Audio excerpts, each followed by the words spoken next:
Revolution Radio proudly presents, live from the heart of the Blue Ridge, Roanoke, Virginia. It's the Just Bernard Show with host Bernard Alvarez. Join Bernard as he shares topics that reveal the real matrix and empower your human experience, including world liberty, the esoteric, suppressed technologies, spiritual ascension, and human consciousness.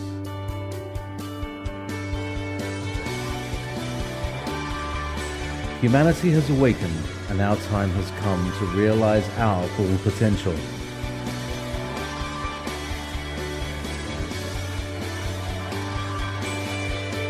And now, live from the Star City, your host, Bernard Alvarez.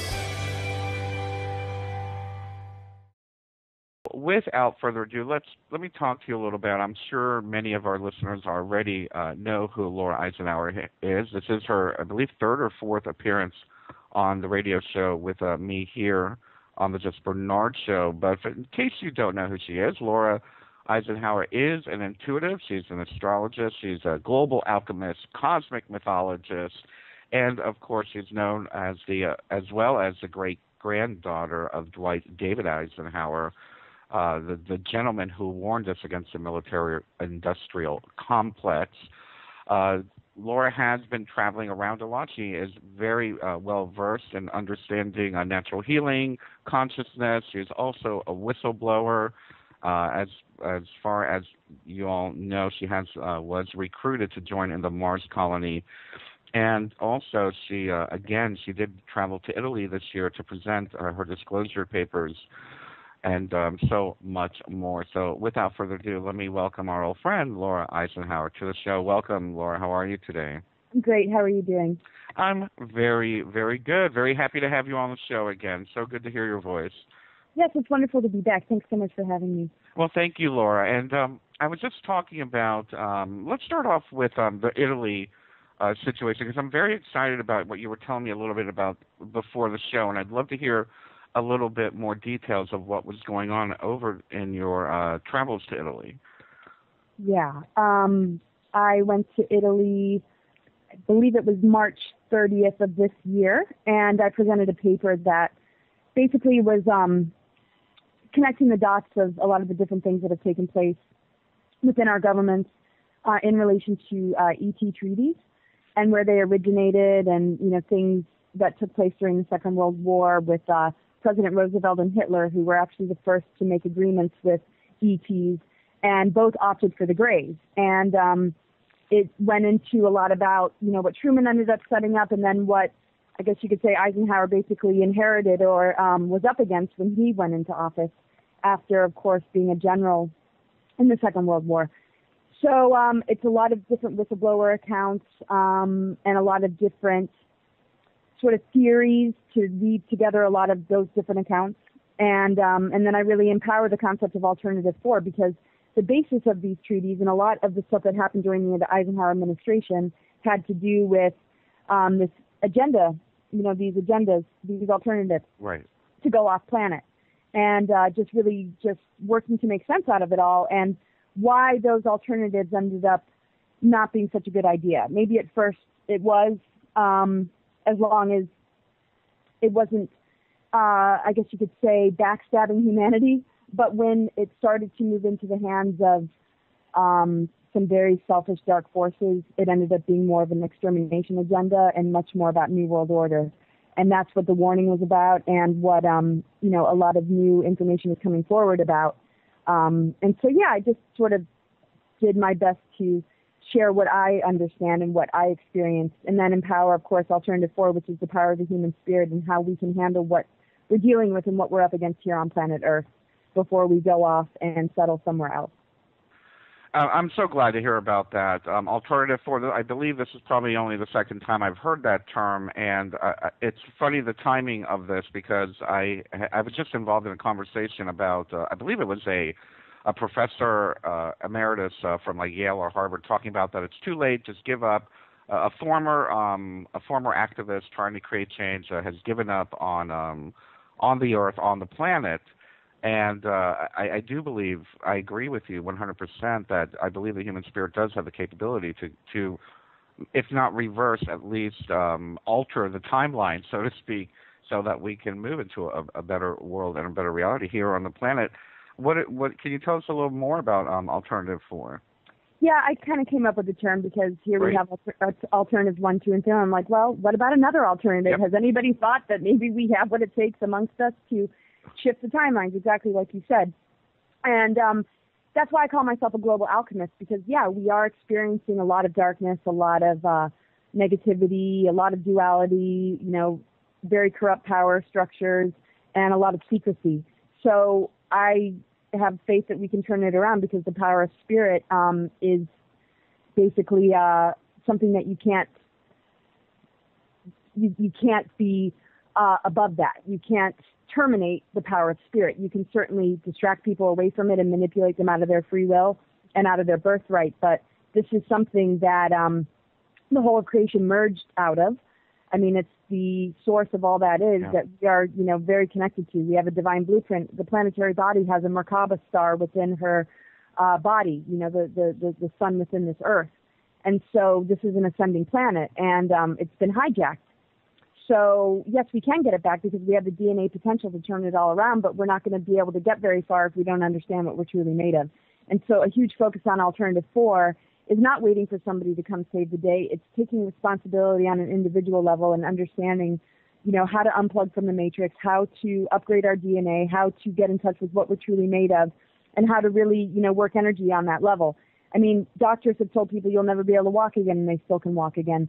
We need to give ourselves a little bit more credit about what we're made of and how powerful we are, and start to just be empowered in that and do all that we can, because going to some other planet and having the same scenario unfold, or having those that are in charge of it be the very same beings that have destroyed this planet, that are just wanting to set up a breakaway civilization for the elitists, using technology while everybody else is compromised or wiped out, is not the route we want to go. So doing my best to just empower and unify our collective energies so that the spirit of all that we are made of can boost the immune system of the planet and our own personal well-being, so that the parasites end up falling away.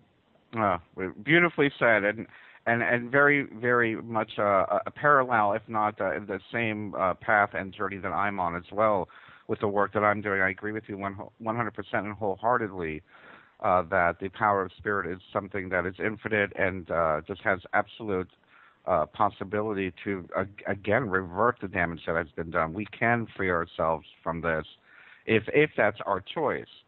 We have to make some really hard choices in doing that, I will say that. But yes, thank you. Thank you so much for explaining that a little bit more. But I wanted to ask you, though, I wanted to go back a little bit to the beginning of our conversation when you were talking about Roosevelt and Hitler and how they chose to align with the darker grays. Are you suggesting that perhaps there were other off-planet entities that we were having the option of working with, and we chose the darker, lower vibrational grays? Yeah, pretty much. That's basically what happened. We, have been dealing with these beings for, quite some time, and the faction of the Anunnaki, which was more the resistance or more, wanting to enslave humanity, we're still, dealing with. And we're dealing with humans that are in contact with those beings and agendas that the Greys are connected with. And the Greys basically are like enslaved by these reptilian forces. Not all reptilians are negative, of course.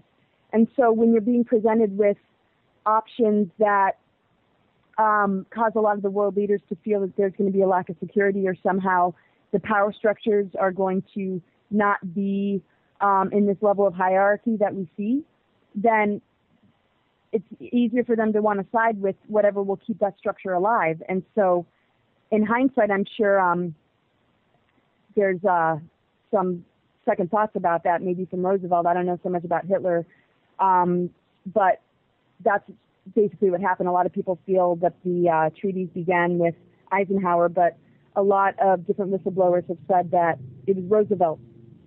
And Roosevelt basically aligned with the Greys, and we were given technologies that were more about anti-gravity devices, metals and alloys, and free energy and medical technology, in exchange for the Greys being able to infiltrate human societies on different levels.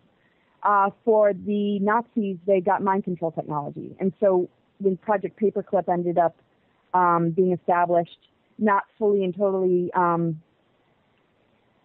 in the knowledge of Truman that this was taking place, because a lot was whitewashed, and a lot of the different titles that were connected with Project Paperclip of the different scientists that came over were covered up. But when that ended up happening, then we're dealing now with a mixture of mind control technologies and then the free energy technology. So when you've got all these technologies in the wrong hands, then you've got major agendas that are in the works that are being used to completely enslave us and steer us away from what we're truly capable of on a human level.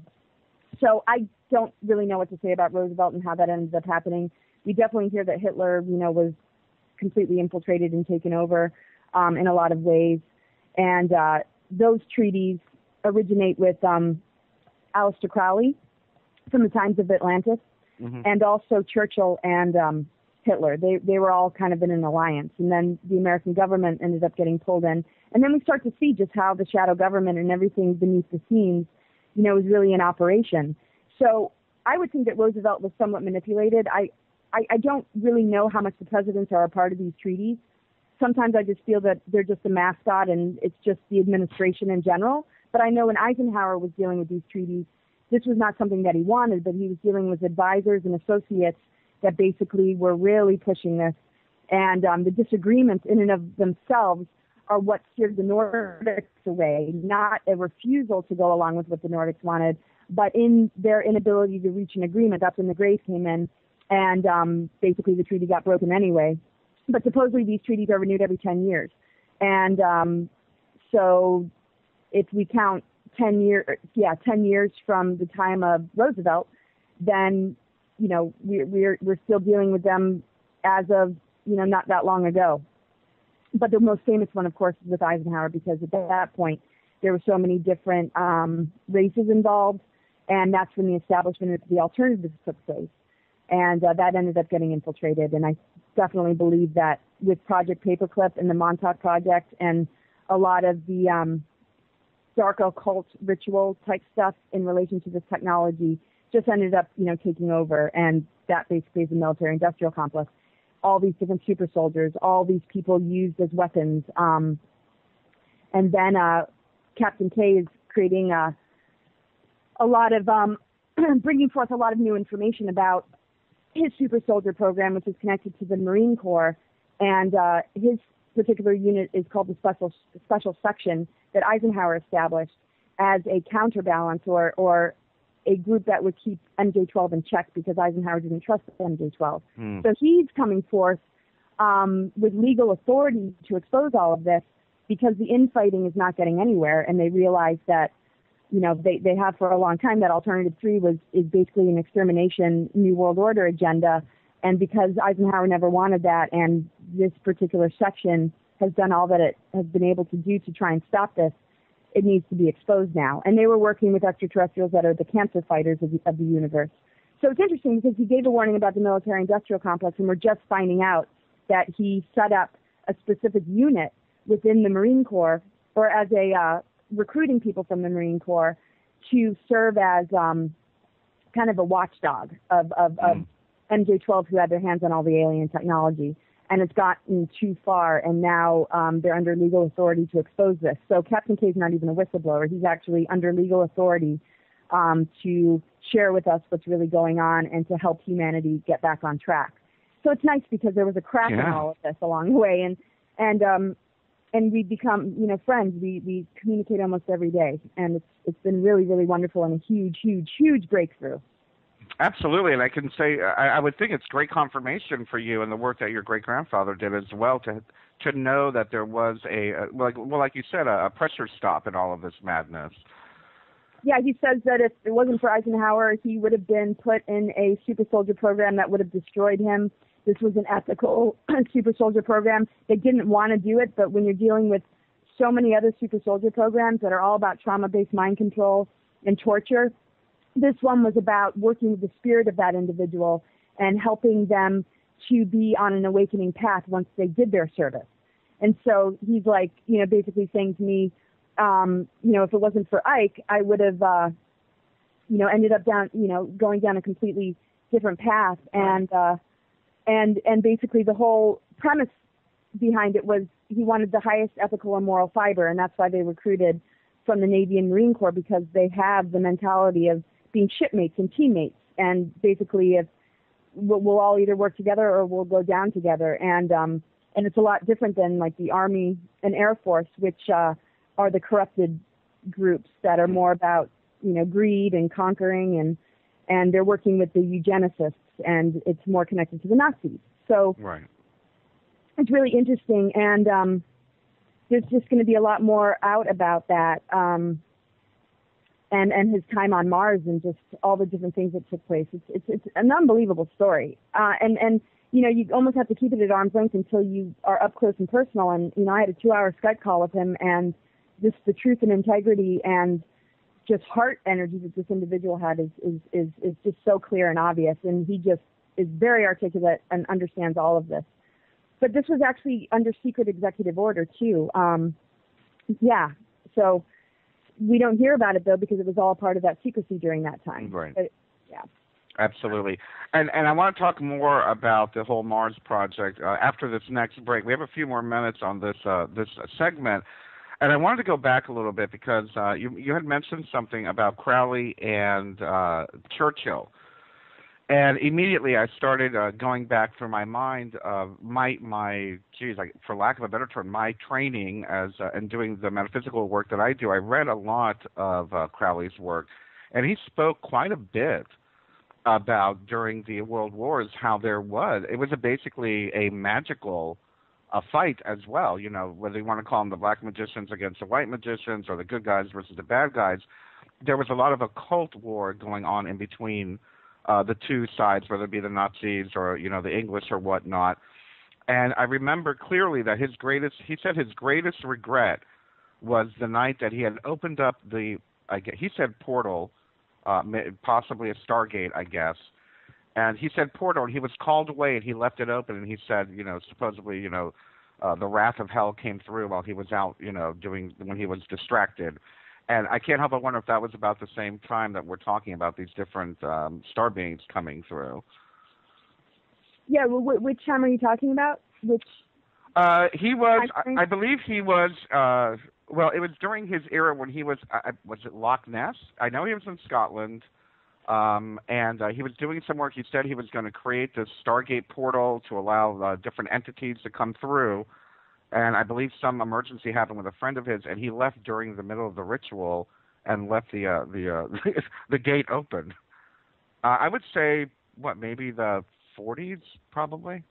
Yeah, well, I don't know too much about that, but this is really how they do get in, and the different things that happened around the time of Roswell had a lot to do with a split that ended up opening up that brought in all these different races, and so it was around that time. So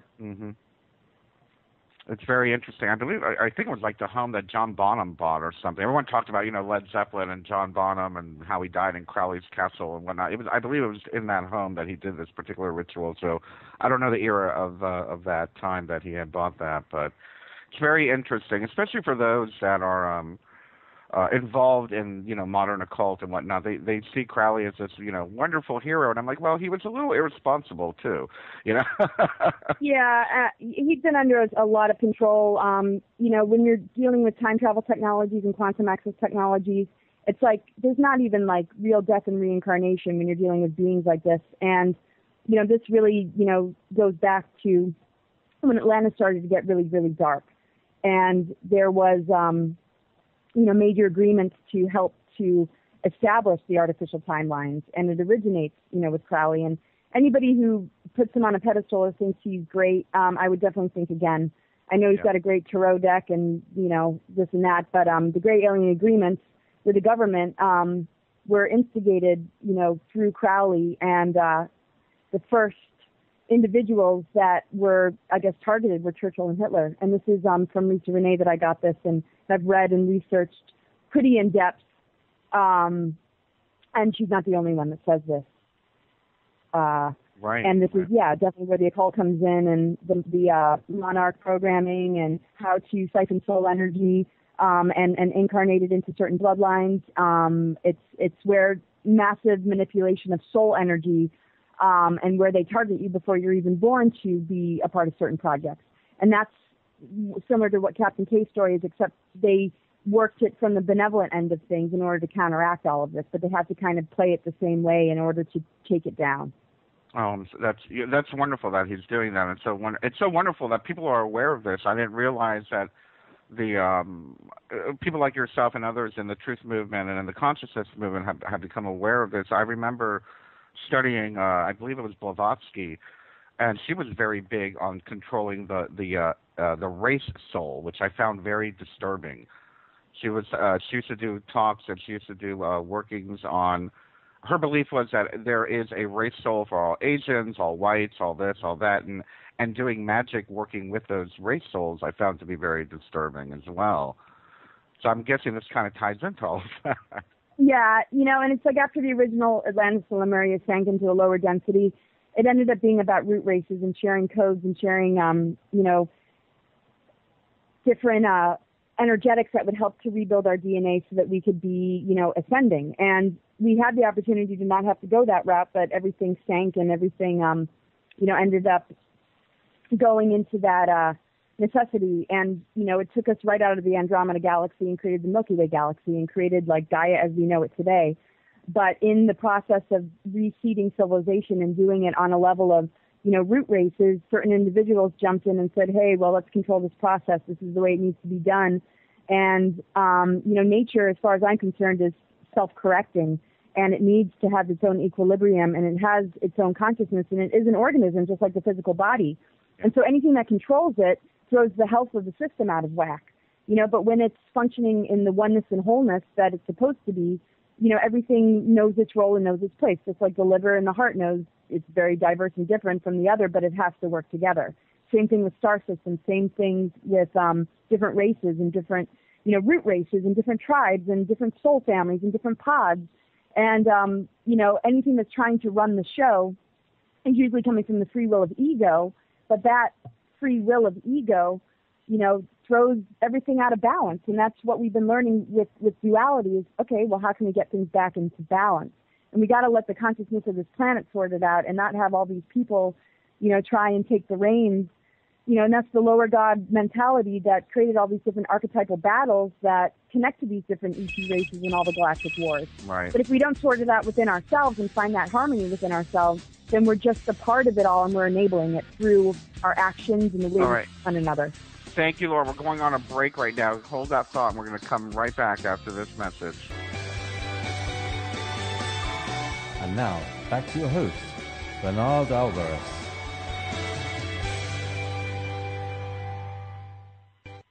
And welcome back to the Just Bernard Show here on Revolution Radio at freedomslips.com.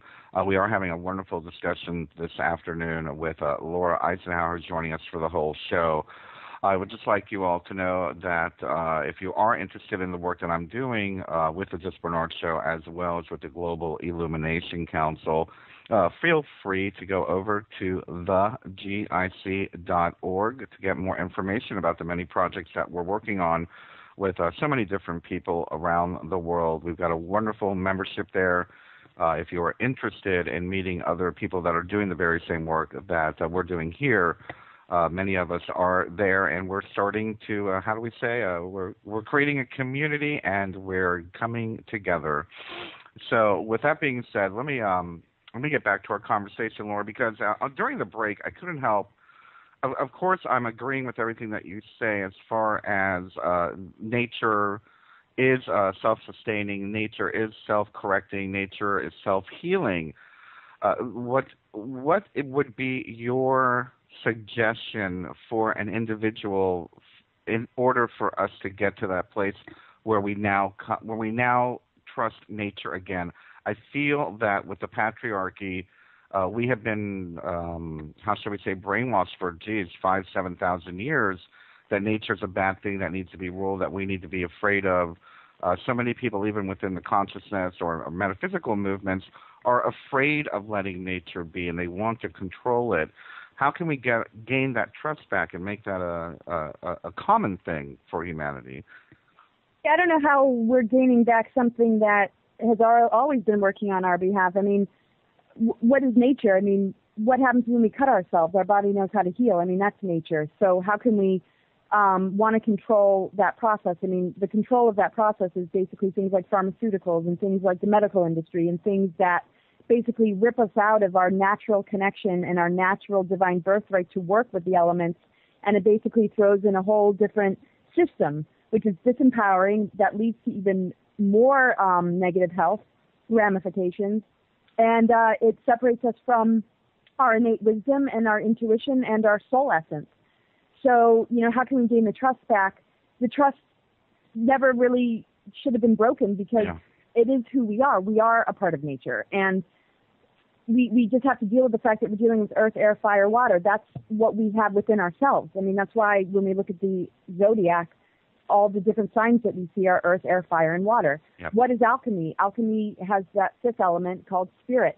And the Illuminati have inverted the pentagram so that spirit is not fully in alignment with how we function. Mm-hmm. We suppress it. We basically negate our higher self, and we function from ego. And if we're not functioning from ego, we're functioning from our lower chakras of survival, emotional reactions, and disempowerment.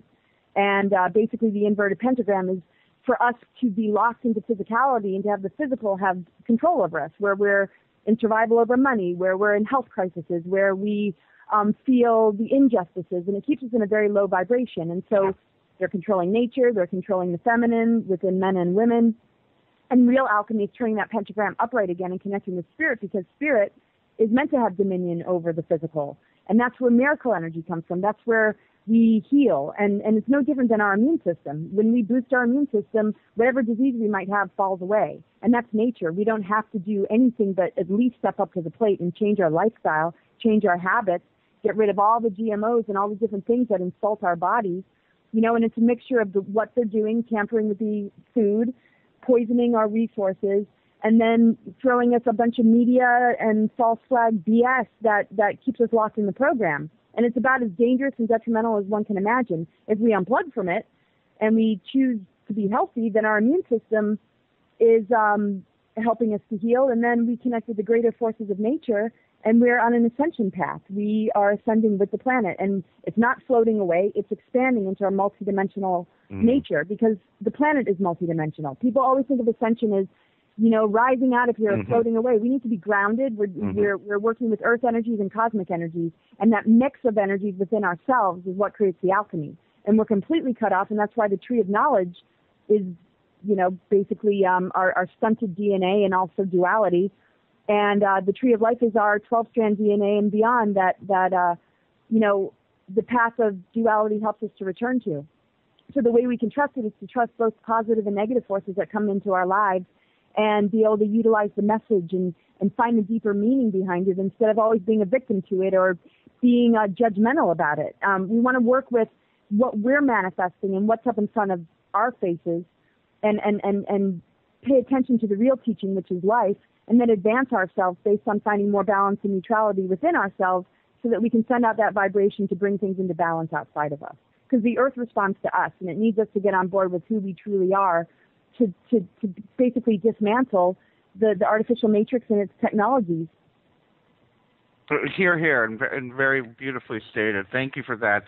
With that being said, let's say someone who's never heard me speak or heard you speak, what is going on right now? What is taking us away from that natural, artificially removing us from that? So many people are unaware of mind control. So many people are unaware of GMO. So many people are unaware that 12 hours of television a day is really hypnotic. What is your idea of the artificial matrix? Yeah, well, it's everything that we've been exposed to from day one, unless you were born off the grid and you've got parents that, are conscious. Or Amish. Yeah. I mean, it's just an immediate assault. It's the way the school systems are structured. It's the way maybe the programmings of our mother and father energies are. It's from the minute we turn on the television and put on the news and expose ourselves to the societal programming, because everything is, we're dealing with social engineering, and so we go to school and people are basically a product of that. And the way that we're taught, I always kind of joke with my clients, because everybody's got these really remarkable charts, and it's like, if they had guidance counselors that could point out the priestesses, the high priestesses and the shamans in the room, a lot of people would, feel a lot more secure with the life path they've chosen. Right. But it's a very unusual path, but at the same time, so many people are born with these abilities. And it's considered unusual because there's no attention given to it. Instead, these people get medicated and they get projected upon, and they're looked at as crazy.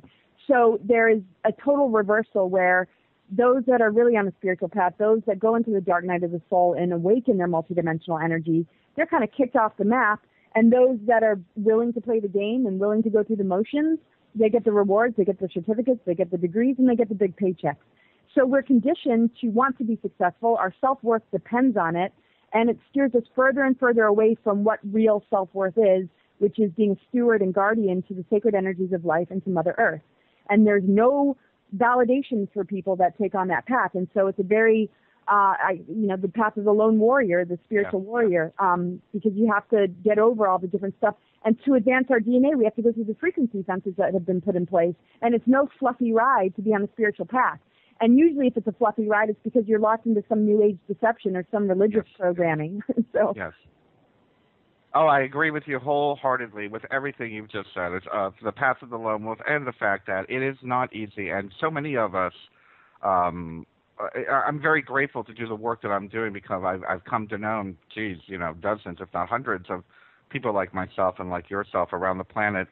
And it is, I don't want to say it's a very lonely path, but you definitely need to be your own counsel, because of the fact you are being bombarded daily on how wrong your thinking is. And for those people that are going through that, how do you handle it, Laura? I mean, I can imagine, I can only imagine someone in the Eisenhower, lineage doing what you're doing, coming from such a well-respected family. How do you, Laura Eisenhower, embrace your path without being without? I'm sure we can all get angry and lonely once in a while, but what are some of the methods you do to overcome that opposition, so to speak?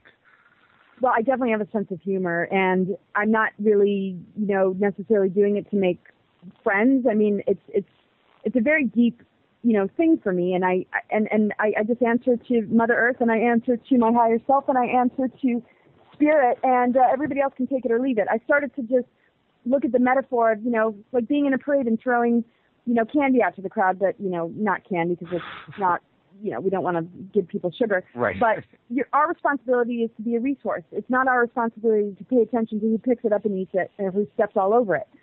I'm just here to share. And, if something gets thrown back at me, or something gets stepped on, or something gets ignored, I don't have to carry that burden in my space. Because I know that I'm doing the right thing. My heart's in the right place. My intentions are in the right place, and I just have love, and I'm in service, and I understand the backlash. I understand, I have a lot of compassion for people who have a hard time with it, who just want me to be crazy because it's so much easier to think of me as such. I have a lot of compassion for my family members that don't understand the deeper layers of the military-industrial complex, who think I'm completely off my rocker. And so compassion and a sense of humor, and obviously forgiveness for those who go a little bit too far with their reactions to me. And, just I sleep well at night because I appreciate, my efforts. And I'm deeply into the inner path, and just really focused on my own self-honesty to clear the stuff that I need to clear. And so it's my pleasure to help encourage people to be empowered as well, because I'm not trying to control people's thoughts and beliefs. I just want them to feel that they can be their authentic true self, and to feel empowered in the process of truly awakening to it. And so they can take or leave whatever I have to say. The only thing that's the most important message is that you become empowered, and you begin to dig deep. You begin to question everything, even the stuff that I'm sharing, and you start to really just reconnect with the stuff that counts and not worry so much what other people think. So a lot of what I've gone through, I get to pass to others and say, hey, I've gone through that too. And so there's a multidimensional facet here where helping a person navigate this path while also sharing information, while also holding space for those that aren't ready for it, is how I try and approach it. But a huge piece, of course, is the inner work and how to let go of, what others think and what we might have to lose along the way to gain something far more meaningful and profound. Maybe we have to let go of a relationship or the job or the house or the material stuff to get to the next level and to be on a deeper path. And so I like to help people, feel empowered to take those risks. And so a person has to kind of be a chameleon a little bit and know that each person you deal with is going to be different. Yeah. And to try and speak their language and not to push anything too hard, because we're here to unify, not be at battle of who's crazier. Yes. I couldn't agree more. My goodness, one of my latest campaigns, so for lack of a better term, is for those of us who are awakening, who have awakened, so to speak, or going through that, eye-opening journey, that we don't need to make everyone awaken. That's not our job. Our job is for us to awaken. Our job is for us to align with our inner truth. And most of all, our job is to be happy and not to be miserable about it. I find that when I'm happy doing something, if I'm happy doing the show, I love doing the radio show, I love doing the G.I.C. Am I unhappy with the lack of funding or the lack of this on occasion? Of course I am, because I'm afraid that I'm not going to be able to do what I'm doing. But the reality of it is that I am now able to allow myself to embrace my happiness, which is metaphysical philosophy, which is radio shows, which is writing a book, which is doing, YouTube videos, whatever it is, bringing people together, unifying people into creating change on the planet. I feel that was one of the greatest moments of my empowerment, was when I said, you know what, I'm allowed to be happy, and going to that corporate job doesn't make me happy. Worrying about getting a bigger house doesn't make me happy. Worrying what other people think doesn't make me happy. So why do I keep doing it? Right. And it's so ingrained in us, just and if we have parent issues, if we felt abandoned, if our needs weren't met, it just translates into the way we feel in the bigger world when we come out of their influence or leave home. And sometimes those things are still lingering, and it takes a lot of strength to just move through some of those feelings, and they're really deep in us. And like Chiron, the wounded healer, connects to our greatest wounds and afflictions, but it's through understanding our wounds and afflictions that we can tap into our galactic consciousness and remember that most of our wounds and afflictions are a form of homesickness, missing who we used to be, missing our abilities and what we used to be made of, but we supplement that with hoping that we're accepted by others. And once we say, hey, I don't care anymore, and we go inside and start to really mend the self, then we discover, wow, we're our own best company. The bliss that we're able to bring in is so much better than somebody approving of us. And so I love what you just shared, because it is a big step for people to, let go of that kind of thing. And the thing is, too, with information, I've got my events, I've got my presentations, and it's for some and not others. But, look at when we walk into a library or bookstore. There's no book screaming at you, read me, or if you don't, then, you're screwed up. It's like we have the free will to be able to pick which books out of the shelf we want to read and what we're interested in. And information, should be like that. But the big thing that we need to do is just inspire people to come together, to be more loving, to live in more integrity without sounding like a moral police, This is how you should live, this is how you should do. So being the example is huge, because energy is infectious, frequency is. And so it's all about frequency and sharing, the vibration so that we can all kind of dance together and not be in this power struggle, which, of course, takes place between the masculine and feminine more than anything else.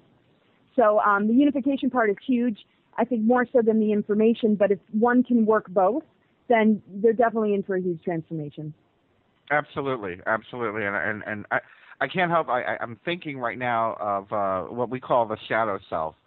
And I remember recently, about a month ago, we posted an article about the shadow self, and I got reamed on. How dare you tell me to embrace my negative self? That's dirty, that's negative, that's satanic, that's this. I'm like, no. The only way to get through the negative aspects of yourself is to embrace them, give them a place in your being. I remember, and this is a little bit occult, whatever, paranormal, I guess you could call it. In my 20s, apparently I was told, and I didn't realize it at the time until later, that I had a energetic Klingon for lack of a better term. And it was through my drug abuse. You know, I was in my 20s, I was partying, and something clung on to me because I was doing metaphysical work. Something clung on to me, and I became even more negative, more self-destructive, and whatnot. And somebody said to me, "You have a Klingon." I was like, "Oh my God, how do I get rid of it? How do I get rid of it?" She's like, "No, give it love. Just give it love. Either tell it this is how you're gonna live, and it can live with you, or tell it that you love it and it can leave now."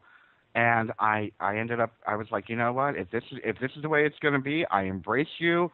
I will now live in a place of love. I will now live in a place of happiness, even with my own shortcomings. And you're welcome to stay, or you can leave. And I've got to tell you, my life changed I guess I was like 30 at the time. And everything changed at that moment. But the idea that our negative selves, our polar opposite might not be the term to use, we've been ingrained. It's a part of that social programming like we talk about. Even within the New Age consciousness movement. Oh, your negative thoughts are bad. Get rid of them. No, perhaps maybe you should listen to them, embrace them, and move through them. What are your ideas on the shadow self and how we can move through it? Well, I'm all about the journey into the underworld. I mean, it's the labyrinth, and the underworld basically is the womb of the mother. It's going right into the creative cauldron of this planetary body, and it's turned to hell because of all the patriarchal controls and all the entities and demonic energies that are, there. And most people have a lot of that in them, but they live on the surface. They don't know that. They don't know they're being controlled. They don't know they're unconscious. They don't know that they're being influenced by entities. And that surface self that might have a lot of light is basically functioning off the false light of ego, or a person that's not in the false light of ego might be feeling like they're having a breakdown and that they're locked in a battle of, self-love versus self-destruction as they try and grapple with these forces.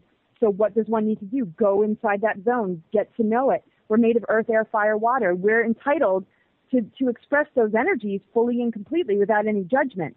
Our fire, might be angry, but it's also the fire of our passions. Water might take us down into a feeling of depression and murkiness, but it's also where we purify and locate the crystalline waters of creation, and the earth energies might, be degenerative or decaying, but it's also where regeneration happens and real healing happens, which is also the physical body. And then air can be contaminated with all sorts of negative thoughts, and but it can also be cleared and be, the vibration of higher wisdom. So let's look at the earth. We've got chemtrails. We've got radiation in the waters. We've got earth that's being, used for all her resources without resupplying or helping her to bounce back.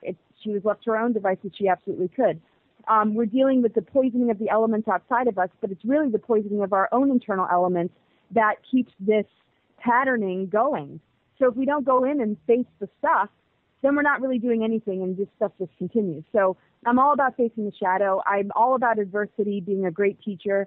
I'm all about listening to the bodily symptoms and trusting the wisdom of the body to give us the messages we need in order to heal, rather than give our power away to doctors and anything outside of us or New Age communities that say, oh, that's bad. And it's like, well, how are you ever going to really heal if you don't face it and get to know it and give it love?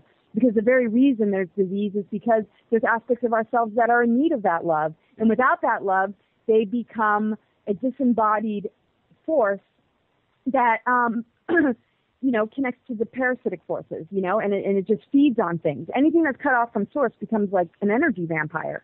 So there's fragmented aspects of ourselves, that might actually feed on us in a self-destructive way, and it just kind of keeps that alive. And so everything we see in the larger world, we can relate to the personal. And for us to be able to heal the outer world, we have to do the inner work. We have to understand what's plugging into us, what's feeding on us, and where we might be doing that to others and ourselves, where we are in a negative loop, and that's where addiction comes in. So yeah, I'm all about the inner work. I mean, that's a huge focus for me. I do sessions with people and really help hit home how important it is, to embrace our shadow self, because the more we give it light, the more it's not so elusive and so easily taken over by other forces. If we don't step in our power, somebody else is. And the darkness is nothing to be feared. The darkness is soil. It's our soul. It needs the seeds of our higher consciousness to be planted so that it can grow new realities for us. We have to work with our light and dark natures. But we have to purify the soil and kick out all the intruders, which would make whatever grows somewhat contaminated. Absolutely. And oh, wow, beautiful. Thank you for that. And we're coming up on a break in just a few seconds, so I want to let everybody know. Laura, you are doing sessions with the public? Yeah, it's on my website, cosmicgaiasophia.com, under the readings link. Okay, so you're at cosmicgaiasophia.com. What about cosmicgaia2012.com? That's because 2012 passed. Okay. Yeah. Wonderful. We'll be right back. Thank you. And now, back to your host, Bernard Alvarez.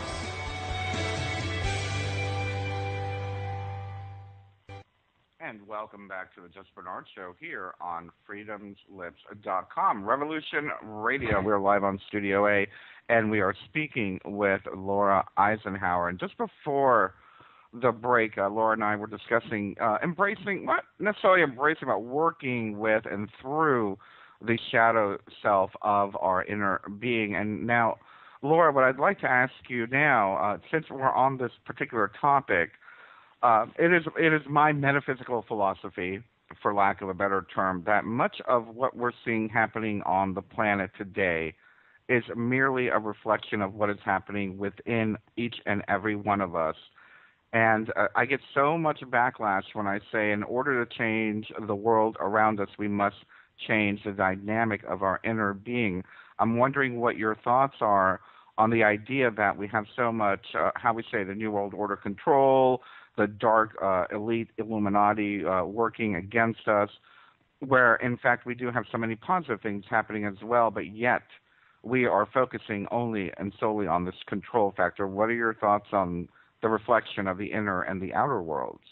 Oh, absolutely. I mean, the negative ego runs the planet, and so there's all sorts of beings that are enabling this by continually feeding the beast or the system. I mean, yeah. You know, and the thing is, you have to basically buy into the programming to have their agendas, you know, really enslave you, because it's us giving away our free will and saying, okay, you're in charge, all right, I'll let you be in control then.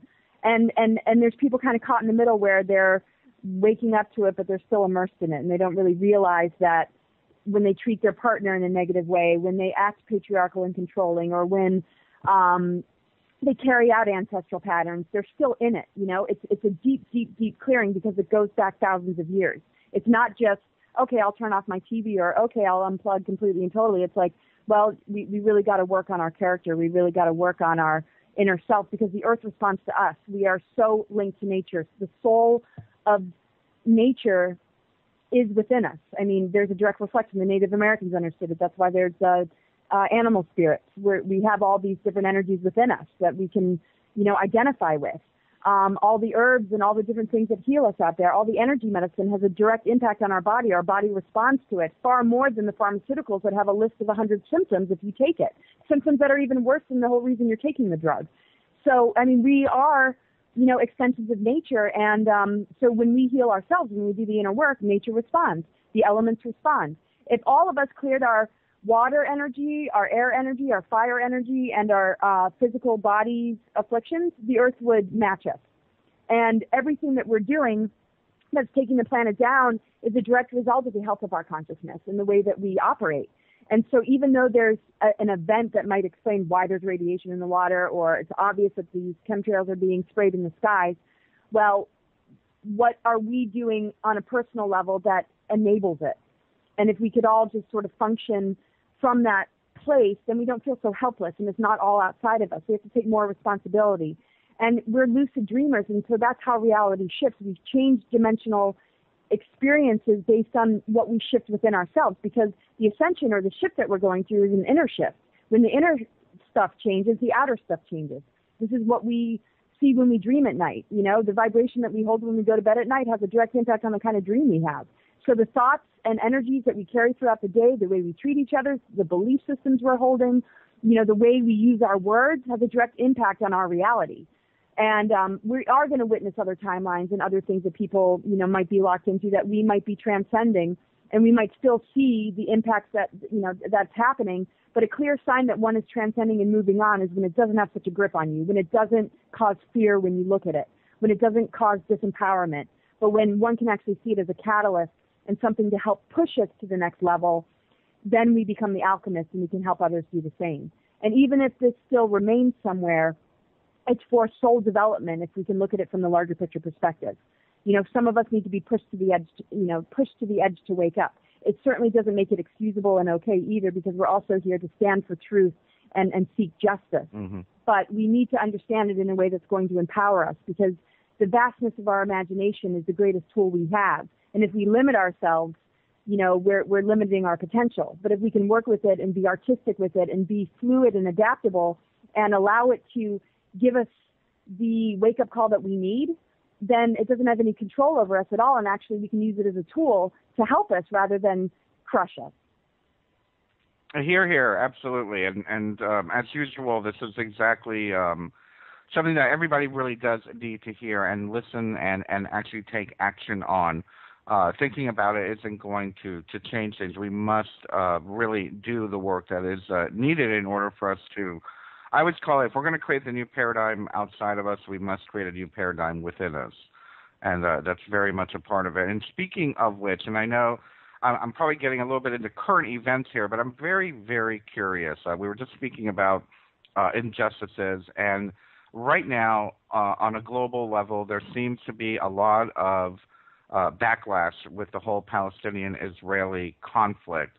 Somebody had mentioned or had read something recently, I believe it was Naomi Wolf. I really enjoy her as a feminist writer. She mentioned that this all comes from the story of Cain and Abel, and how the Israelis are Canaanites and the others are Abelites or whatever, descendants of Cain or Abel. But is it that ingrained in our ancestry? Is it that ingrained in our DNA that we have to relive this story over and over again for multiple millennia at this point? And I'm very grateful to see so many people standing up to some of the injustice that's happening. What is your metaphysical and or political observations of this particular situation? Well, we do inherit our biological parent stuff, and we can take it to a higher level, or we can get locked in it, or we can digress and make it even worse for the next generation. And we're also dealing with this from lower creator gods, the Anunnaki, and, you know, the different pantheons, when God, goddess became plural and not, you know, the Trinity. And we had this, you know, dark opposing energy of Lucifer, or, you know, the satanic energies that basically created this division. So these different archetypal dramas play out with this opponent or with this opposition in place. And it affected the reseeding of the human race in this lower density that we ended up falling into. And the conditions around Eden were highly affected, because when you're dealing with DNA manipulation and you're dealing with ascension based on sharing codes and activating DNA through generations being born, and you have an intruder element that is trying to disturb that whole flow, then you go back to these mythologies that show these dueling brothers. We see it in Egyptian mythology with Osiris and Set. Yes, we see it with Enki and Enlil. We see it with Cain and Abel. And it's like, okay, these dueling brothers. And we have to look at it like these are two aspects of the Father in its lower form, in a lower density, that is basically, kind of at a tug of war with each other. And this is where it goes back to the inner work. We have to create archetypal harmony. We have to raise our masculine vibration to the Christ consciousness, and we have to raise the frequency of the underworld goddess to connect with her higher, light sister. And so the light and dark is merged. So the goddess energy can regenerate the planet and restore the planet. So everything about, Israel has to do with the 12 tribes and the supposed chosen ones, and how vulnerable we've been since that seeding of Adam and Eve much later on down the line that isn't the original seeding of Adam and Eve that, led to a lot of manipulation to our DNA.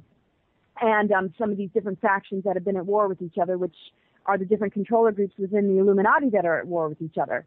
But their inner battles have a lot of differences to what we see as the outer battles. Everything about war is a facade compared to what's really going on behind the scenes.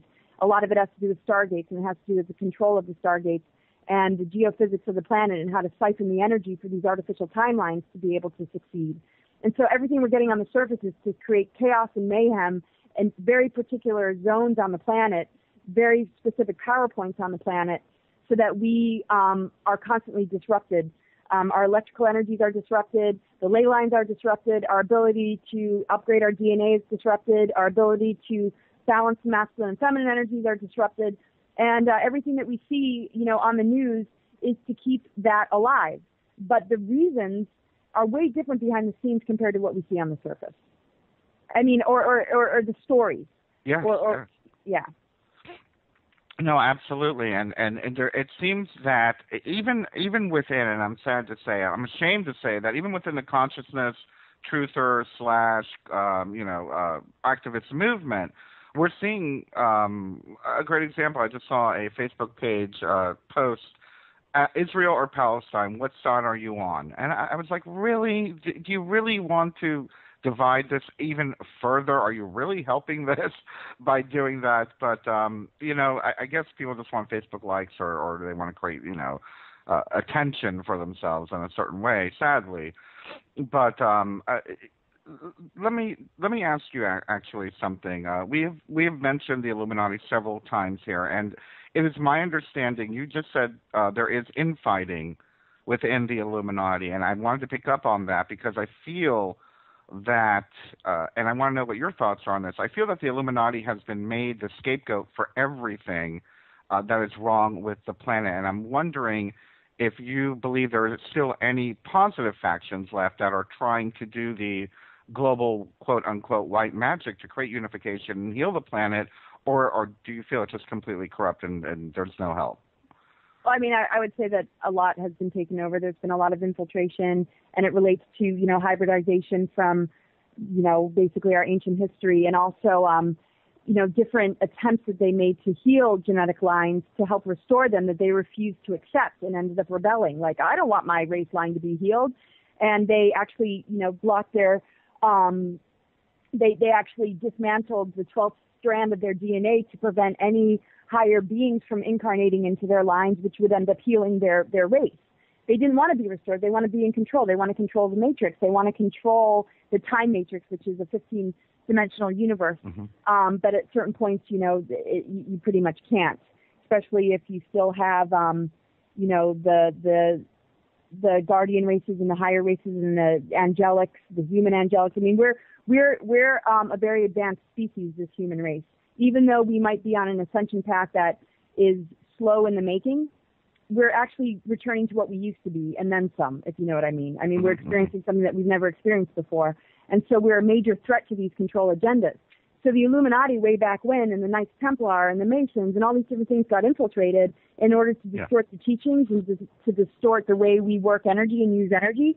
It ended up becoming about energy vampirism and dark ritual to siphon energy, to use our own energy as a weapon against us, so that, it's through belief systems and propaganda and a lot of false flags in the news, we would be basically handing our own free energy to them and then have that, boost up their technologies to be able to control the weather and everything else. So, yeah, there's all sorts of things that aren't in agreement to this, but a lot of those beings have said, you know what, it's too big of a battle to fight. We'll just go along with the agenda. We'll just go off to Mars. We'll try and get a place on Mars. That's all we really can do. And I'm, along with Captain K, saying, all right, cowards, which is how he put it. No, we're not. We're not going to just run away. We're not going to abandon what we need to look at and work on. And there are, a lot within these structures that want that. But when you're dealing with the Illuminati, especially the core energies of the 13 families, you're dealing with multi-generational abuse. You're dealing with trauma-based mind control. You're dealing with all sorts of things where these people aren't even in possession of themselves. Then you have a few that have woken up, that are trying to turn all this around. That's one form of the infighting. Another form of the infighting has to do with the different scenarios that took place way back when, where the planet was quarantined, and some of these higher beings were a part of that decision to help to nurture our path with the tree of good and evil, our path of duality, and to help us to understand what it means to be on a righteous path, a divinity path, one that helps us to wake up and expand and help others to do the same. And then there's the intruders, the resistance, the rebellious ones that don't want that at all.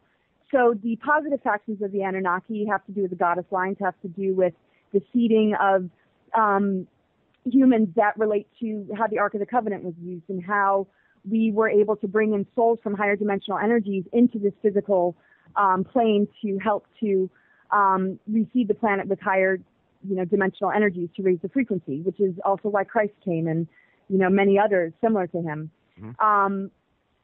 But then you're dealing with an opposition to that, which targets those beings, and that all got basically, like the Illuminati and some of the Nephilim are a part of that, and a lot of the Illuminati originally weren't on the dark side, but in their attempts to genetically heal by merging the reptilian energies with the Orphan, which are a higher line, that's when the rebellion took place and actually disabled their ability to heal their own races. Like I said, they took their you're dealing with like all different levels, the ones that are the overlords or the overseers, and then there are hybrids, that are more in the lower densities as humans, and the different beings that they have contact with. So with all the different races we're dealing with, all the different species, it all breaks down to you're either service to self or service to others. Yeah. And there's only real two species on this earth, and to me, it's those two. You either are out for the betterment of humanity, or you're here to control it or to wipe it out and to play the role of God. And my viewpoint is that let nature decide, let the energy, sort itself out. But within these structures, yes, there is infighting, but the reason why we don't see enough indication that people are on our side is because they've surrendered and given up. And there's only a few that are really, ready to say, hey, whatever risk is involved, it's not about survival of the flesh. It's really about the survival of something much greater, which is our soul, which is our spirit energy, which is, choosing to not be controlled, whatever happens to our physicality. I mean, we've all died before. What's the big fear about death? Yeah. Death is nothing. Well, we've been programmed to think it's something horrible, but It's not. I mean, it's a transition, exactly. It's like moving to a new place. Totally. And yeah, I mean, and that's the thing. We're so controlled by that, and so many different people, it's like the agenda of Mars, originally was pretty benevolent, to protect the human genome in the event of a catastrophe. But then the technologies and the infiltrations, ended up getting so out of control that it ended up being a New World Order agenda. But this has been in the works for so long, and it's connected to the Illuminati, but there's factions of the Anunnaki that aren't quite immersed in it in the same way as the 13 families that, are trying to make a difference. I mean, it's very complicated. I don't think I have it all right. But when you're dealing with multi-generational abuses, in the core of the Illuminati, then those beings aren't in possession of themselves. And there are some that are trying to stop that. So the USMC, the special section that I created, and the Super Soldier program that was created called Project Moonshadow is one example of where the infighting has brought in the light to counteract the dark, but using the same kind of methods. Even though they're not in agreement to the Super Soldier programs, they needed to create an ethical model of it in order to counteract all the negative abuses that have taken place to individuals, to turn them into killing machines and turn it into, how to conquer and destroy in order to keep these agendas only benefiting the elites or the Illuminati and the control agendas and not anybody else. So that's where I think when people pay more attention to Captain K, they'll see, okay, this is where the good guys are. And they're not in the Illuminati in the same way, but they're within the military-industrial complex as the seed of light to turn it all around. And now they've got a voice and they're speaking about it. I find that very fascinating because the reason why I asked you this particular question is I recently put out about 6 months ago, I put out a video of what my idea of what the Illuminati was, and I was contacted by at least a dozen leaders in the Illuminati, and they were like, you were exactly correct, that the Illuminati, I said something to the effect of what you're saying, that they were infiltrated, that they were taken over, but that is not the Illuminati, and they resist the idea of them being called the Illuminati, because the Illuminati is the enlightened ones that are here to enlighten and free humanity. So I myself have gone away from using that term. I just call them the global elites or the dark ones or, the dark workers or whatnot, because of this fact that there are so many people that are coming out now and saying, we are Illuminati and we are here to help humanity. We're not here to control it. And we believe that many within the Illuminati, or the dark worker aspect of the Illuminati, are allowing the perpetuation of the negativity of that name in order to make people hate the new, or I guess the original or up-and-coming version of that. So I wonder what your ideas, because for me, they're all basically secret societies. They're either good secret societies or bad secret societies, and as you said, they're within the 12 or 13 families that are basically hostage to this quote-unquote negative Illuminati vibration. Is there hope for a positive version of the Illuminati to take place, take the place of the negative aspects of it? Yeah, well, to me, negativity and the negative ego expires. It's not the source of where we all came from, and so it doesn't have seniority over that light or over that love that we come from. The duality part is the darkness. The original darkness is the womb of the mother that ended up birthing everything. But as things got birthed, and this is a free will universe, of course, you're dealing with, different individuals or different deities or archetypal energies that, wanted to compete and, basically have power. And so when we got to a certain point in our creation where there was a reseeding in these lower densities, when we became sort of a lower dimensional planet compared to what we used to be, we were basically very vulnerable, and we got messed with. And so the original intent of having a more advanced group of individuals were to help guide humanity on the ascension path. And it was not supposed to take lifetime after lifetime and reincarnation after reincarnation. And so the time loop ended up getting created on one side of it to control us, time lords, the lower octave of the Saturn and Mars energies. But then the positive end of it is the time loop connected to the zodiac and how we can use the zodiac as a map to graduate and to understand, who we are based on what we came in with, what we're working on, what our challenges are, what our strengths are. And so those that understand, the zodiac or the occult or, white magic or just the way alchemy works, are a part of those, hidden groups that went underground or had to sort of flee the infiltrations that were happening because everything pretty much got taken over. So, yeah, some have been able to maintain their light and protect themselves, but others, have been taken over. And, that's where the Masons and just, all this different occult stuff and the occult technology have been basically using reversals, the inverted pentagram, the reversals of codes, the reversals of sacred symbols, the reversals of energies in these vortex centers in the ley lines so that we would, digress rather than ascend. We'd be on a descension path rather than an ascension path. And then we're in sort of their false dream catcher where our imaginations and creativity is turning into a nightmare because we have bought into what they're doing to us in the guise of, oh, these are natural disasters, or, oh, this is the war on terror, or, oh, 9/11 is, it's like everything presented to us. People are like, okay, I guess we need martial law. Okay, I guess we need transhumanism because of what's happened, when in actual fact we don't need any of it. We've been falling right into the bait that they've set up for thousands of years. The light side of the Illuminati has basically understood it on a deeper level of us upgrading our DNA and reclaiming our birthright and waking up to who we truly are. That's what's going to turn it around. And slowly but surely, you get one person who's willing to speak out, who is under their programming and controls. People like Aaron Green Hicks, people like that. People like some of them have spoken out and then ended up getting recaptured. Aaron Green Hicks is a very strong one because she's very consistent and seems to have stayed in a high place. But you get one person like that, and all of a sudden you find more and more people are doing it, and then it's like just like the physical body. When your immune system gets to a certain point, and the tipping point of whether you're going to win or the disease is going to win, once the immune system is activated enough, it's pretty clear when a person's recovering and curing themselves.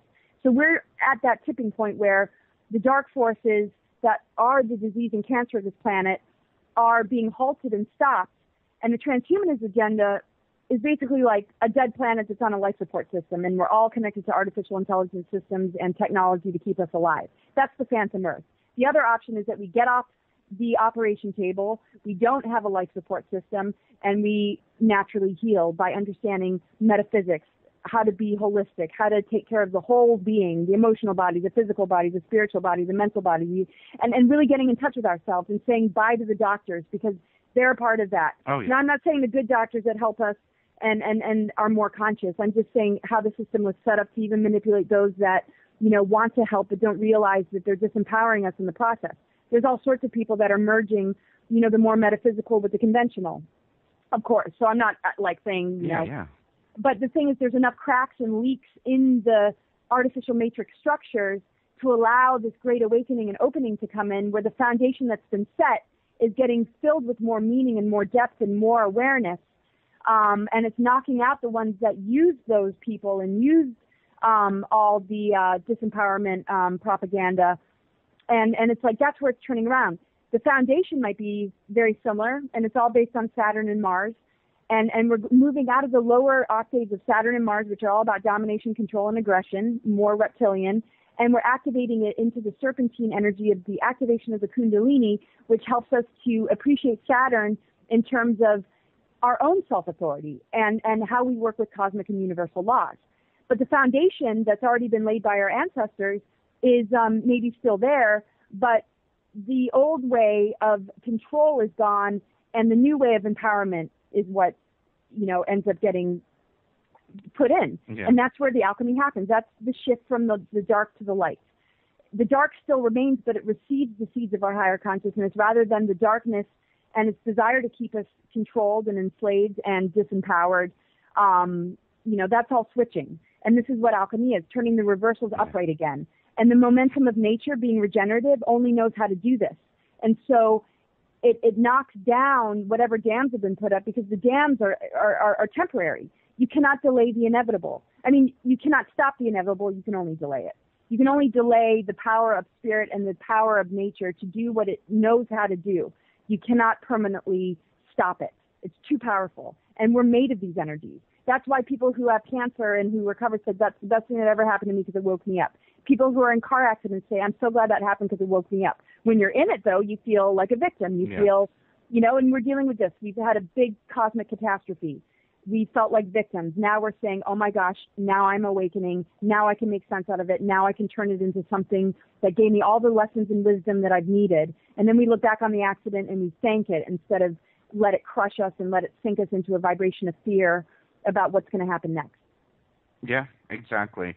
And speaking about the idea of alchemy, of turning things around, I just got to share this, something that I observed yesterday. There was a website that had one of those plane banners fly over, I think it was Jones Beach in New York or something like that, and it was to reclaim the swastika. I thought it was very bold of them. But the reality of it is that then it started this whole slew of websites around the world explaining what the swastika really is and how it was hijacked by the Nazis. I can't help but think that eventually we're going to start seeing the same thing happen with all the other magical symbols like the Eye of Horus and the pentagram and the quote unquote Star of David or the hexagon. We're seeing so many people trying to reclaim these ancient power symbols that were helping us and healing us, and were hijacked, as we say, by the darker Illuminati, and of course people like the Nazis. What are your thoughts on the idea of us reclaiming these old symbols and using them to reverse the negativity that's being thrown upon us? Well, we can use them, as symbols, but these symbols we're made of. I mean, it's part of our divine blueprint. It's part of the structure of, how we are as physical beings connected to our multidimensional self. I mean, there's all sorts of sacred geometries and all sorts of hidden codes and all sorts of symbols. But when you reverse them, it's like we go further into the ground and further into physicality, and we suppress our higher consciousness and we don't listen to it anymore. Mm-hmm. And this is very much what happens to the divine feminine energies, which is very nurturing and very much a part of the regenerative power of nature and very much a part of, healing through unconditional love and helping us to see that, Mother Earth loves us and she doesn't want to exterminate us or wipe us out, but she's an organism just like our physical body that needs to find balance. And how do we find balance? We balance the masculine and feminine energies. We balance the right and left brain. We balance everything. And duality is basically imbalance. We go from one extreme to the other, and that's what war has done. Which side are you choosing? Blah, blah, blah. Yeah. So the symbols, we can relate to them in their upright, versions, and we can see them and identify them without the projections and overlays that have been put upon us where we see it as a negativity. And the most important way to heal, though, is to drop the historical resentments, like your ancestors this to my ancestors. It's like, you know what? Let's just accept that we've all been played. We've all been duped. People have fought for whatever reasons defended their families, defended their tribes, but the whole nature of war is a setup, and the thing is, the whole galactic scenario that we're dealing with, where there's been a lot of wars between different races, a lot of them, are called evil, but we have to understand that the nature of a lot of these beings is to protect their tribe, to protect their families. And if they feel threatened, that's what ends up happening. So we have to drop the fear and the threats from each other and say, wait a second, I want what you want. I want love. I want my family to be safe. I want this territory that I can call my own, but I don't want to take away from you either. There's plenty of room for all of us. Let's all work together. And then isolate and pull out the ones that have set up the scenario of war and let them be on the hot seat instead of all of us that have ended up being at war with each other because of what's been set up. Laura, we're taking a break, and when we come back, we're going to continue this discussion. We'll be right back. And now, back to your host, Bernard Alvarez.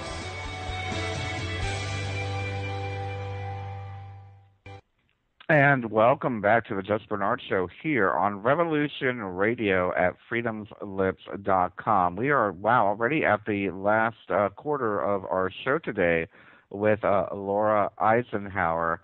Welcome back to the show, Laura. Thank you for being with us for the entire show today. Oh, it's great to be here. Thank you.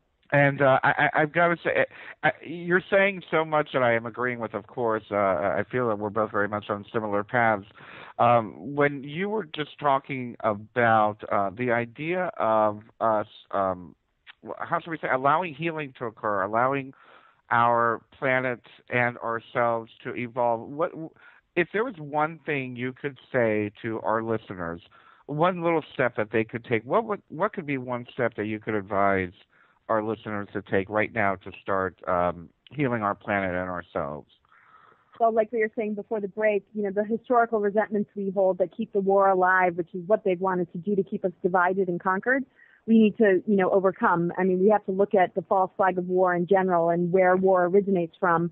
And when we feel traumatized or scarred by it, we can't let go of those we see that remind us of it. Maybe that tribe or that race or that group of individuals that stand for something from the past. And we have to understand the deeper game being played and how we're all have been affected by it and how detrimental it's been to us recognizing each other as a global family, as something that needs to work as a unified wholeness.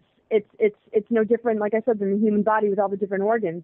There's going to be diversity, but when diversity is in harmony, then you've got real oneness. It's not about all being the same. It's about recognizing our differences, but appreciating those differences and finding, who's the source of creating the false flag of war, and let them be on the hot seat and not look to each other to continue on these wars of, who's right, who's wrong, what side do you choose? So I think a more holistic perspective, a larger picture perspective, needs to be just adopted, and also the focus on the inner work to recover from the past and recover from some of those traumas from past lives, and to just, be a guardian to this planet, to, work real hard at, just supporting the causes that are going to make the most difference. Stop feeding the matrix and start feeding the things that are actually going to count for something. A lot of people have a difficult time making that transition. They're still going to the malls. They're still going to movies. They're still supporting all these different things, while those that have the technologies or the movements that'll make a difference aren't funded and aren't getting any help. So, just to get on board with your passions, your truths, and, start feeding the things that are going to change the planet instead of enabling the things that aren't. It's a lifestyle shift. It's a perspective shift. It's not just having the ideas, it's putting it into action. It's great to just have philosophies, but you have to walk the talk. Yeah. You have to become embodied in those truths, not just talk about them. It is a lifestyle shift, and you do have to walk the talk. I agree with you wholeheartedly. There's something to be said a great example is I get into debates constantly, and I'm sure, I don't know if you get into debates with people, but I know that I got into a debate last night, recently with a very good friend of mine last night, about turning my back on the system. And my whole premise, and I know maybe it was kind of a cop-out, I said, you know what, I do believe in what they say in like paganism. Do what you will, harm nobody, do what you will. It's nobody's business what you're doing. But at the same time, we cannot be feeding what's causing the destruction of the planet. In other words, turning our back on the system. And they say, "Oh, you're an anarchist." I'm like, "Well, maybe I am. I consider myself somewhat of a libertarian anarchist or libertarian socialist, perhaps." But the idea of turning our back on the current system is not necessarily a bad idea at this point, and there are steps that we need to do if we are to create the change that we're talking about. I've been talking about turning my back on the system and promoting it for almost 30 years now, and I've been looked at like a crazy man. But like you said, feeding the corporations, going to Walmart, going to, giving Hollywood money, buying cable TV to watch, 300 channels of nothing, buying corporate food that's like not healthy and doesn't even have ingredients you can read. These are the things that we need to turn our back on.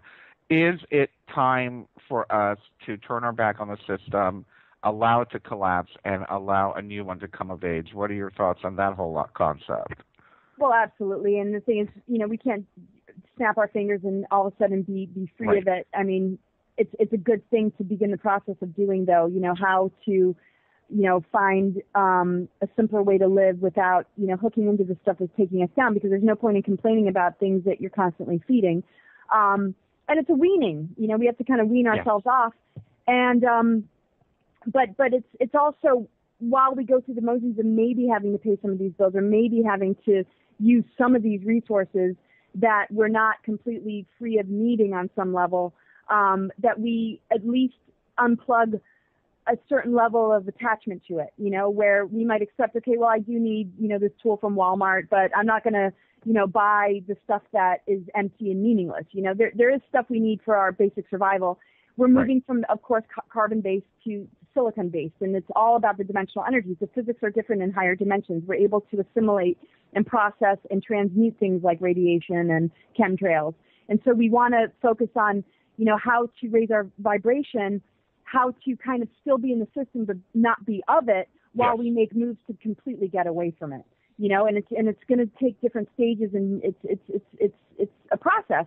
But the minute one commits to it and is open to the guidance within, and that's when the synchronicities start to line up and things start to fall into place. Simply devoting is the best thing you can do. Like, I am devoted to being free of the system. I am devoted to being an agent of change. I am devoted to helping this planet move into higher earth energies. If we say that to ourselves every day, we'll find that our words, our actions, the synchronicities that we create, the people we meet, and the things that jump out at us, on the internet or on posts, are all a part of us being able to do that.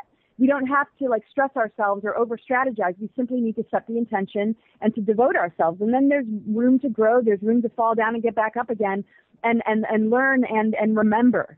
Most importantly, remember, and it's not turning your back on anything. It's refusing to be locked in the addictions, locked in the degradation, locked in the mindset that is absolutely and totally destructive. It's basically walking away from, the most detrimental forces. And it's not, to me, anarchy. To me, it's like being a conscious, awakened being who has integrity and who actually cares about what's the most important thing, which is, our soul development, our spiritual development, and our unification, and just having self-respect, which allows us to have respect for others and all other life forms.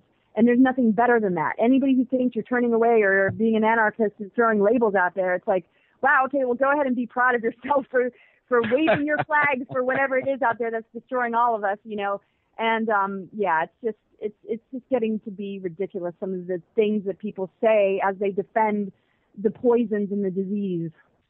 And that seems to be, I feel we talked about it earlier about the how should we say, the psychological addictions that we have, or the trauma involved in the quote unquote awakening process of letting go of some of our old beliefs, letting go of some of our old habits and whatnot.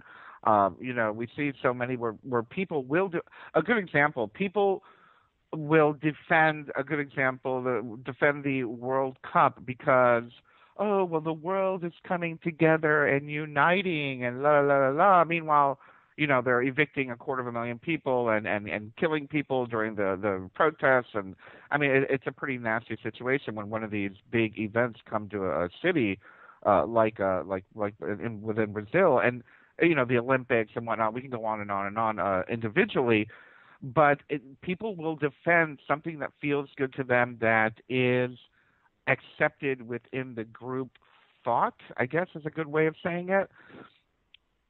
Yeah, I don't relate to any of that. I mean, I've always been on the outside. I mean, I was never like into school. I avoided school as much as I could. Never really into the trendiness of whatever was the cool thing to do. And actually, if something was cool, I usually tried to avoid it, just because it's like, oh, everybody's doing it, so what, I'm going to as well. I'm like, I had an aversion to the whole social engineering and group mentality. And I can see, how it gives people a sense of belonging, but it's like if it puts the blinders on to such a degree, and that that it's got some sort of detrimental effect and you're in denial of it, it's like, whoa, I mean, that's what alcoholics do when they're defending, like, oh, I'm not an alcoholic. It's the same old thing, and it's getting kind of old, and I think people are just going to end up realizing that, you can try and defend it all you want and uphold it all you want, but these things are cracking, these things are crumbling, and something emerging. There is something emerging that, should inspire people to say, oh my gosh, what was I thinking? And it doesn't need to be done through, belittling and humiliating anybody for what they believe, but it's something that should inspire people and should just move them into putting their heart and attention on something that is far more meaningful and beneficial. And I think it's an organic process. I just think, the things that don't have a immortal life force connected to spirit, end up just falling all on its own. And everybody's at a different stage of it. But, it's the physical health that helps to remind us, and those that separate the physical health from consciousness and think that it's completely separate, like, oh, I just caught this, or, oh, yeah, I'm struggling with this. It's like, no, look at the deeper reasons why. What have you been empowering your whole life? What have you been enabling? What have you fed into? What have you allowed to feed into you? Of course that's going to create illness and disease and, unwellness. And we have to put the two together and understand the two, and also to understand the false light of ego can sustain physical health for a certain period of time. But if you take away those things from an individual, they tend to collapse and fall and lose themselves. And it's who you are when you don't have any attachment or claim on something that real health, ends up coming forth. Being able to recover from a disaster or the loss of a loved one. When you're able to recover and bounce back, you have really found the light of spirit, the regenerative power of nature.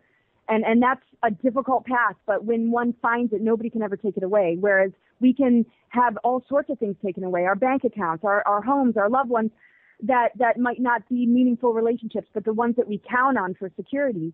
And that's where real awakening happens sometimes, when we're stripped of those things and we have to find the truth of what we're really made of. I'm not talking about the kind of love that's the deep love that is real tragic, because people go through that. Yeah, we're going to feel lost, yeah. Yeah, but they usually have the revelation that there is no real death, and you never get separated from the ones you truly love. And that's a whole other revelation in itself. But it's the things that we lose that we realize we're far better off without that is the real path. And that's where we find the true light. Here. Yeah, absolutely. Absolutely. Laura, we only have about 10 more minutes, and I want to get 2 more questions, and if I can, I hope we have enough time. I know right now we've all been seeing, and again, this is just basically your opinion, and it's what I'm asking for.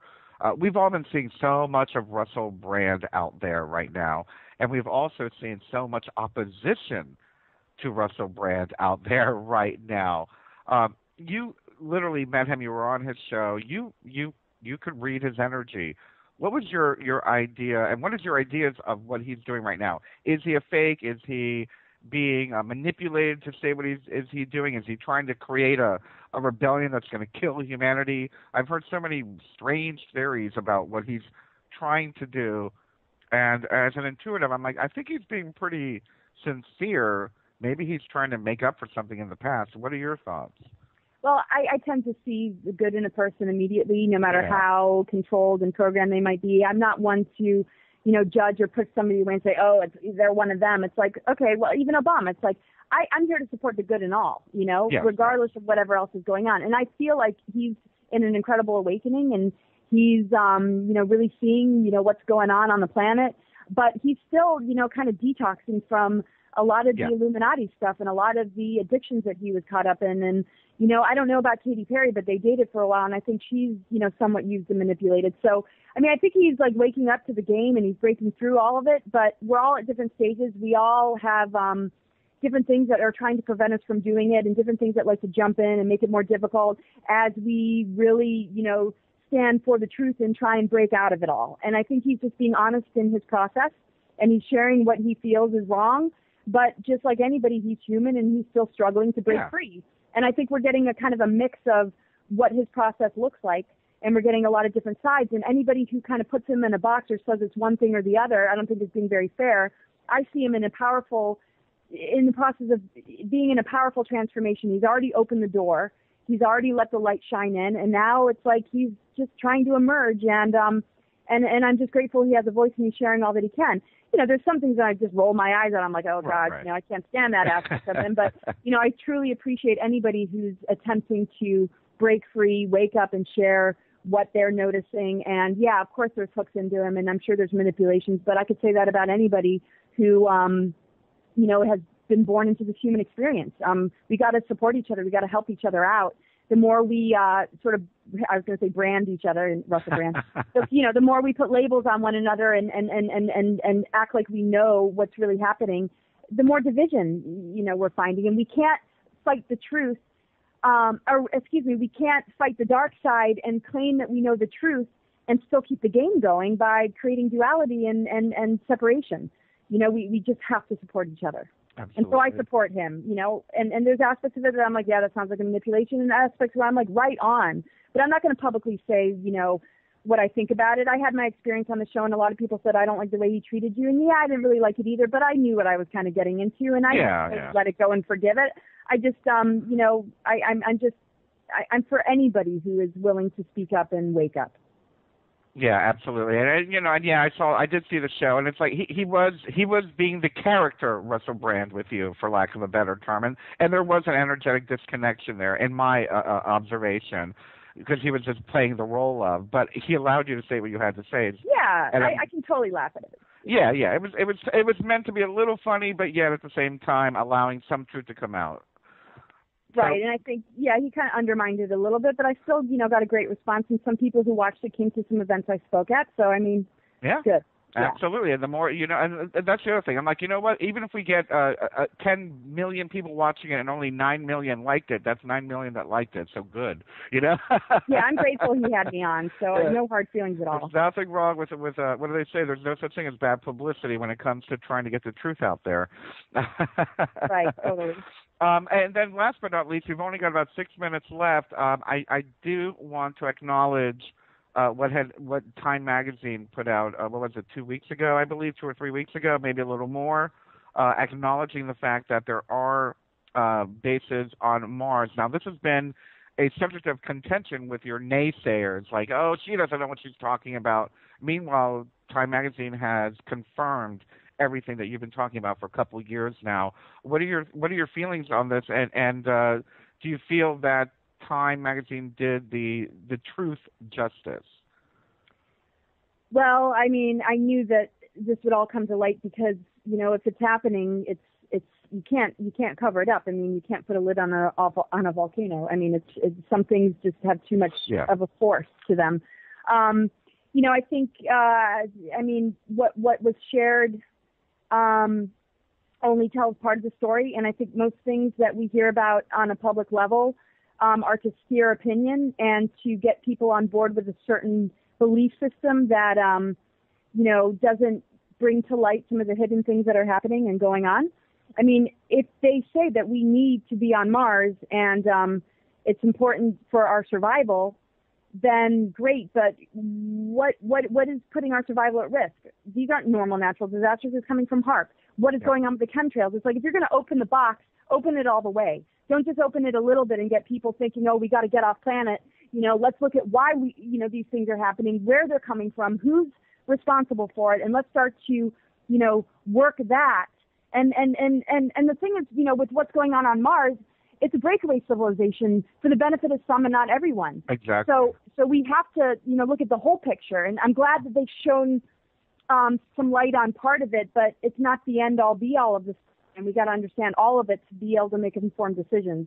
And secrecy is still happening, even if certain layers are being exposed. And we need full exposure. And that way, we all can use our free will in a way that is not left in the dark about certain things that would affect our choices. We deserve to know everything, and then to make choices from that point on, and to respect each other's choices. But only having half truths is not fair. We are entitled to know everything, and that's the thing with the media is they only share what they want us to hear, and it's just their opinion. And but I think there's some that have shared enough that aren't playing that game. Have you considered why you were one of the people chosen to be a part of that particular project? Is there a reason that you feel they asked you to be it? I've heard all sorts of things. I've gotten readings about it, and basically it was to help to reseed a new civilization. A lot has to do with certain things. I was remote viewed and targeted before I was even born. I've been tracked for many, many lifetimes. Yeah. I was targeted at the time I was a child. And it goes kind of into some heavy, weird stuff that people might not believe. So I don't really talk about it that much, but I know that it has to do with being a part of the Eisenhower family, perhaps, right, but also some of the deeper soul things that I came here to do. They don't want me to do what I'm doing for Mother Earth and Gaia, and they also want me to use the energy I would have been using here for Mars. And I've chosen to be here because this is what is in front of us, and we can't run from Mother Earth. Here, absolutely. Very, very fascinating. Well, Laura, I can't believe our time is about up, and I want to wrap up in a smooth way and thank you. Not only for being on our show today, but I just want to thank you from my heart as a friend, to thank you for doing everything that you're doing here on this planet, everything you've been doing, as well as on your radio show. You want to tell us quickly about your radio show that you're doing? Yes, and I just want to thank you so much for having me. It's always just amazing to spend time with you and chat. My radio show was with my partner, Dr. Dream, and it's every Tuesday night at 6 p.m. Pacific time, and then we do a Wednesday show for an hour at 6 p.m. Pacific time. He also does an essential oil show on Mondays at 6. So, check it out. It's good stuff. And we have Captain K this week. We also have Sarah Neblina and Yvonne Smith. So. Oh, that sounds interesting. I'd love to hear Captain K. What day is that?